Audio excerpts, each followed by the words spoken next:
Hi everyone! This is my review of the Rolex GMT Master II, reference 116710LN. This was my first important watch. I bought it almost 5 years ago, in August 2011.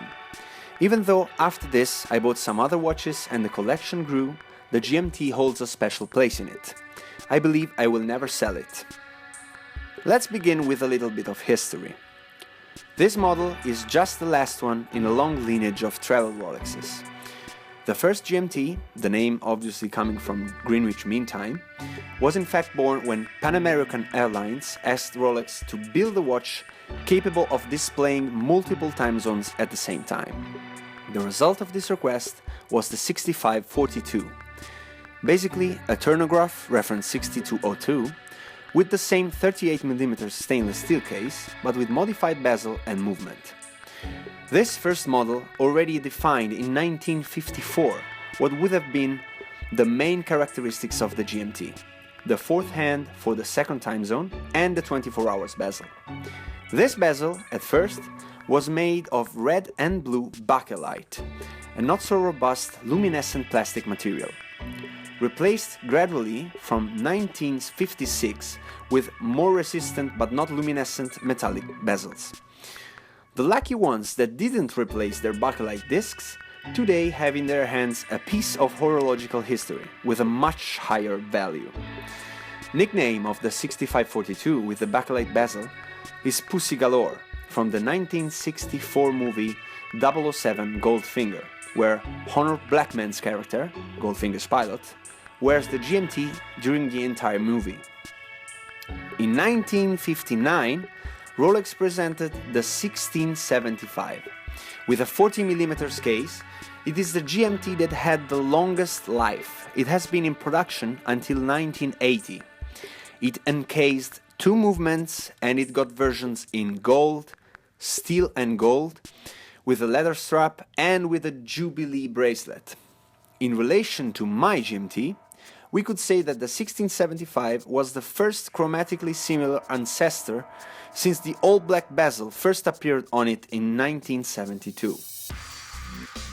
References 16750, 16760, 16700 and 16710 then followed and sometimes overlapped from 1981 to 2007, introducing down the road many important novelties like 5 calibers, sapphire glass, luminova instead of tritium, and also new bezels like the famous red and black one called Coke. In 2007, this reference saw the light. It's the 116710LN, with LN standing for Lunette Noire, black bezel in French. This GMT brings with it maybe the most epic change in the history of this model, probably equal to the one between the 6542 and the 1675. The case still measures 40mm, but the proportions visibly changed. The larger lugs in particular make it look bigger and bulkier. Aside from the case, the most obvious change is the, at this point not so new, Cerachron bezel, presented in 2005 on the yellow gold with green dial version for the 50th anniversary of the model. This bezel is made of a patented ceramic alloy that gives it a great resistance to the effects of time and exposure to the elements, that, as we saw on the metallic discs of the previous generation, can change the colors drastically. The numbers and the triangle up here are filled with a PVD treatment using pulverized platinum. About the movement, it is the COSC certified automatic caliber 3186, with pyrochrome blue hairspring almost completely insensitive to the variations in temperature and to the magnetic fields. Although this movement was officially introduced with this reference, it has been found in some of the last watches produced of the previous generation. It has a 48 hours power reserve and it has hacking seconds and instantaneous date. Compared to the predecessor, other changes are, for example, the triplock screw-down crown instead of the twin lock.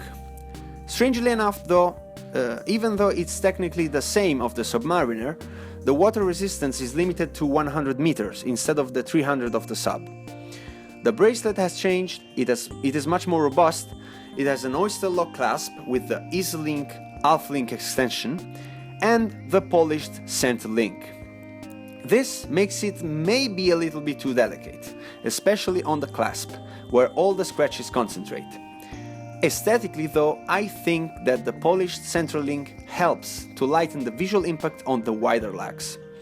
It might be just me, but I think that, for example, on the Submariner, they look even bigger. In 2013, Rolex presented another version of the steel GMT, the 116-710 BL/NR, Bleu et Noir, with blue and black bezel. It is also called Batman, maybe to keep the superhero theme going, as with the green Submariner called Hulk. Despite the €500 premium over this black bezel version, it had a very successful start and it has been distributed in not so large numbers, so sometimes it became not so easy to find. In 2014, Rolex let down a lot of people, presenting in Baselworld the hugely anticipated Pepsi version with the red and blue bezel, except that they made it in white gold for a price tag of more than €35,000. On the wrist, the GMT gives the classic Rolex feeling. It's heavy enough to give the wearer a sense of substance and durability, but not heavy enough to be uncomfortable. It's not an extremely eye-catching watch, but it certainly is much more than its predecessors. Much less shiny and bulky. Even treating it without too much attention, I think this could make a great companion for many years to come. Even more than the models from the past proved to be capable of. For a lot of people, this could be the only watch, and I have no doubts that the GMT would certainly be up for the task. To conclude, many people think that the more squared lines of the new Rolexes are too heavy and much less harmonious compared with the older references. Personally, I think that this is partially true, but I also think that you can't keep offering pretty much the same product for more than 50 years without considering the growing demand for technical and qualitative improvements and for the inevitable changes in the aesthetic sensibility of the public. Retail price here in Italy for this GMT Master II reference 116-710 LN is €7,800. Thank you for your attention. Please subscribe to my channel for more watch reviews and leave a comment to let me know what you think. Bye!